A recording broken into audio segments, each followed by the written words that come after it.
There are tons of leaks and rumors about the Nintendo Switch 2 that seem to be coming out virtually every day. Because of that, I want to take a look at how the Switch 2, or whatever the console will be called, will change Mario Kart. Before I get started, please subscribe so we can hit 1K by the end of the year, but let's get into how the Switch 2 could change Mario Kart forever. I'm going to divide this video into two sections, the Mario Kart 8 Deluxe portion and the next gen Mario Kart section. Mario Kart 8 on the Wii U released in 2014, and it's insane that it could make its way onto 3 systems by the time it dies out. The Switch 2 has been leaked to have backwards compatibility more times than Square remade Final Fantasy VII, so Mario Kart 8 Deluxe will be playable on the system. It's also been rumored that the Nintendo Switch 2 will have enhanced backwards compatibility. This means that Switch games will have improvements when running on Switch 2 rather than Switch, though for most games, including Mario Kart 8 Deluxe, this will likely just mean an improved frame rate and 4K support. We could still see gameplay enhancements to these games. First of all, improved frame rate itself would provide an advantage to players on Switch 2. Have you ever heard people say that gaming monitors with a high refresh rate give a slight advantage to their users in competitive FPS games? Well, the same could be theoretically said about Mario Kart,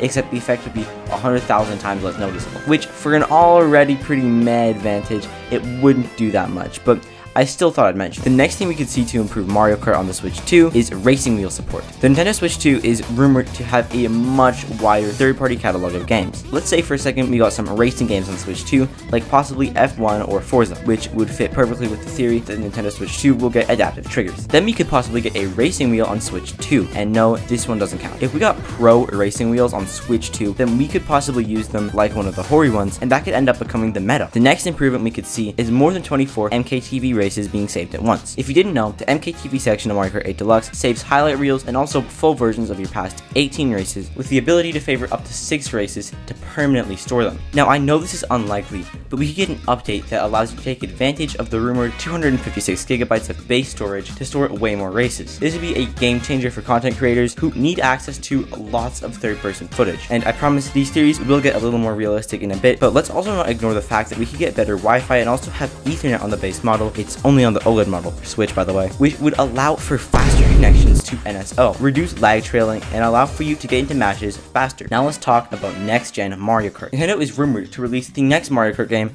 around Holiday 25 or sometime in 2026. It's also been rumored that it will be called Mario Kart X, which sounds a bit cringe only because Apple did the exact same 8 or 9 years ago by the time that game comes out. For the sake of this video, I will be calling it MKX or Mario Kart X. I won't be going over any improvements that could be made to the game like new characters, tracks, or gimmicks, as these are barely influenced by the console they're on, though I might make a video talking about those types of speculations soon. First of all, let's talk about a second screen. Something that Mario Kart DS, Mario Kart 7, and Mario Kart 8 U had was a second screen to display things like everyone's placements, a button to honk your horn, or the mini-map. Though the Nintendo Switch 2 is thought to only have one screen handheld mode, this is a very recent patent from the Big N showing that the Switch 2's display will be showing during docked play. Though this could only be used for stuff like party information, friends lists, or displaying the date and time, it could also work as a second screen for things like the mini-map. This would mean that if you just select an option, then your screen could be completely clear aside from your placement and items, which you wouldn't want to have to glance to another potentially far away screen to see. One of the leaks about the Nintendo Switch 2 is that it could have a mode where you stream the console to the dock and essentially use it as a Wii U gamepad. This could allow for 2 people to play without the use of split screen by using the Nintendo Switch 2's display for one player and the TV/monitor for the other player. This would immensely improve the single console multiplayer experience. Now, I wouldn't consider this a